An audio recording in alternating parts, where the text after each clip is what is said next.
పరమేశ్వరుడికి కూడా సొంతూరు ఉంది. తమిళనాడులోని ఒక కుగ్రామం రామేశ్వరం నుండి సుమారు 75 కి.మీ. దూరంలో ఉంది.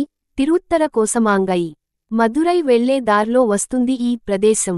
ఊరి పేరు ఆయ్ మండోదరి. శివుడ్ని ప్రార్థించి నాకు ఒక గొప్ప శివభక్తుడ్ని భర్తగా ప్రసాదించు ఈశ్వరా అని వేడుకుంటే తన భక్తుడైన రావణబ్రహ్మను మండోదరికిచ్చి ఇక్కడే వివాహం జరిపారు.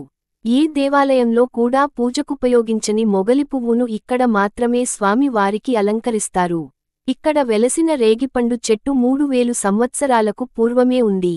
ఇక్కడ శివుడు శివలింగ రూపంలో, మరకత రూపంలో, స్ఫటికలింగంలో దర్శనమిస్తారు. నటరాజ రూపంలో 5 అడుగుల విగ్రహం మరకతంతో చేయబడింది. ఇది అత్యంత విశిష్టమైంది. ఆ మరకతం నుండి వచ్చే కిరణాలను మనం తట్టుకోలేం కాబట్టి స్వామివార్ని ఎప్పుడూ విభూది, గంధపు పూతతో ఉంచుతారు. కేవలం ఆరుద్ర నక్షత్రం రోజు మాత్రమే నిజరూపదర్శనముంటుంది. అలాగే ప్రతిరోజూ మధ్యాహ్నం 12 గంటలకు స్వామివారి స్ఫటికలింగానికి అభిషేకం చేసి తర్వాత లాకర్లో భద్రపరుస్తారు. 20 ఎకరాల సువిశాల ప్రాంగణంలో అత్యంత ప్రాచీనమైన ఈ శివాలయ దర్శనం మన పూర్వజన్మ సుకృతం. ఈ ఆలయానికి సమీపంలో అమ్మవారు వారాహి రూపంలో వెలిశారు. భక్తులు పసుపు కొమ్ములను ఆ ప్రాంగణంలోనే నూరి, అద్దచేసి అమ్మవారికి నైవేద్యంగా సమర్పిస్తారు.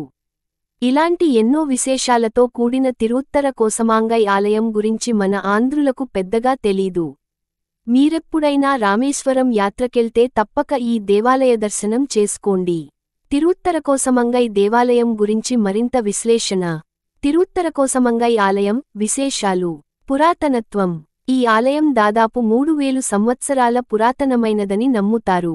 ఇది శివుని పురాతన నివాసాలలో ఒకటిగా పరిగణించబడుతుంది.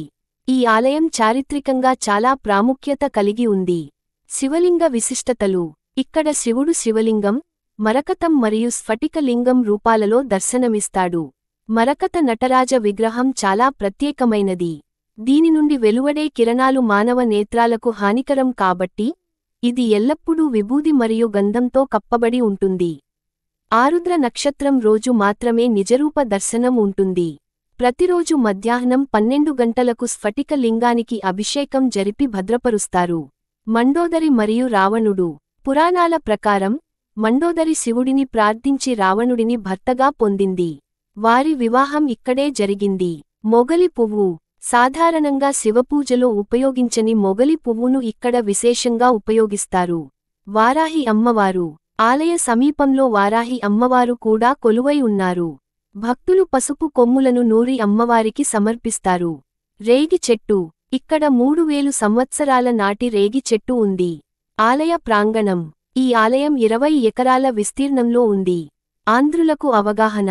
ఈ ఆలయం గురించి ఆంధ్రప్రదేశ్లో చాలా తక్కువ మందికి తెలుసు. రామేశ్వరం యాత్రకు వెళ్లే భక్తులు తప్పకుండా ఈ ఆలయాన్ని సందర్శించాలని సూచించబడింది.